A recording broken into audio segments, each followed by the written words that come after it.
Hello दोस्तों, welcome back to my channel fine enhancement.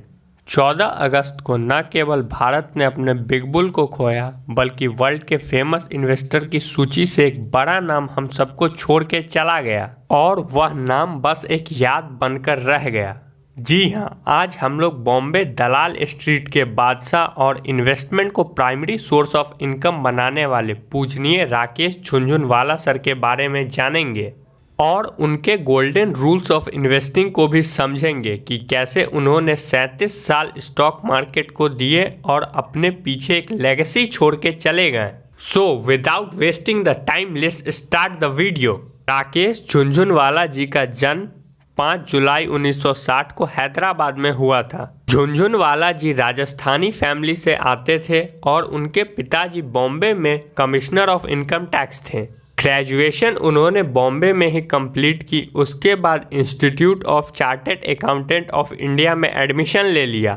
उनको stock market में interest तब आना शुरू हुआ जब वह अपने पिताजी और उनके दोस्तों से स्टॉक मार्केट के बारे में बात करते सुनते थे। वह बताते थे कि जब वह अपने कॉलेज लाइफ में थे तब अपनी सेविंग से उन्होंने अपना पहला इन्वेस्टमेंट स्टॉक मार्केट में किया था और वह 5,000 रुपये का था।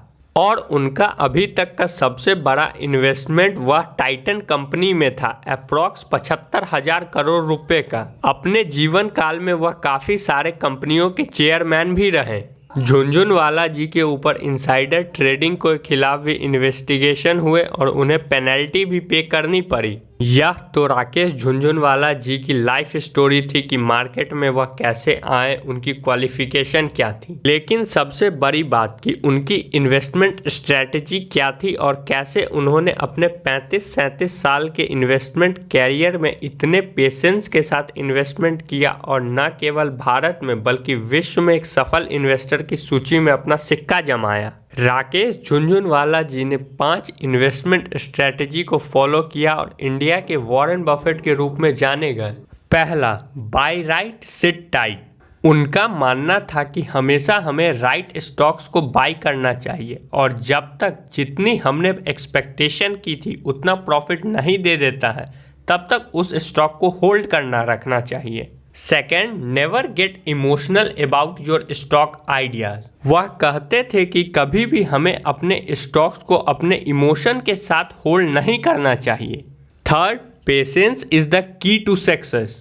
उन्होंने अपने एक इंटरव्यू में बताया था कि हमें अगर कॉमन स्टॉक से अनकॉमन प्रॉफिट जनरेट करना है तो हमें पेशेंस के साथ स्टॉक्स को होल्ड करना आना चाहिए और अपॉर्चुनिटीज़ के साथ अपने पोर्टफोलियो में उस स्टॉक्स को ऐड करते रहना चाहिए।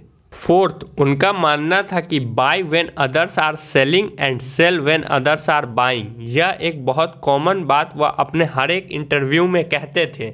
जब मार्केट में चारों तरफ प्रेशर हो तो हमें अच्छे स्टॉक्स को सस्ते प्राइस पे ले लेना चाहिए जब सब स्टॉक मार्केट में पैनिक कर रहे हैं, और जब सब खरीदने के लिए इच्छुक हो तो हमें थोड़ा न थोड़ा अपना प्रॉफिट बुक कर लेना चाहिए। लास्ट, झुनझुनवाला जी का मानना था कि never invest eight unreasonable valuation. वह कहते थे कि हमें उस कंपनी से बचना है जो लाइमलाइट में है, क्योंकि उस तरह की कंपनियों की वैल्यूएशन अक्सर ज़्यादा रहती है जो जस्टिफाई नहीं कर रहा होता है अपने प्राइस टू अर्निंग रेशियो को। इसके अलावा भी वह रिटेल इन्वेस्टर्स को बताते थे, समझाते थे, कहते थे कि स्टॉक मार्केट में लॉस इन्वेस्टमेंट का एक अभिन्न अंग है। इससे हमें घबराना नहीं चाहिए बल्कि इससे हमें सीख करके आगे बढ़ना चाहिए।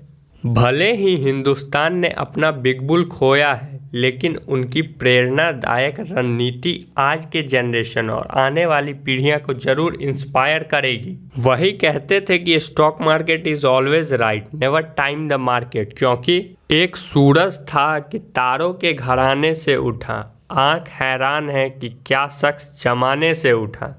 Please put your lovable comment for Jhunjhunwala sir. Thank you. मिलते हैं नेक्स्ट वीडियो में with some interesting ideas for your fine enhancement.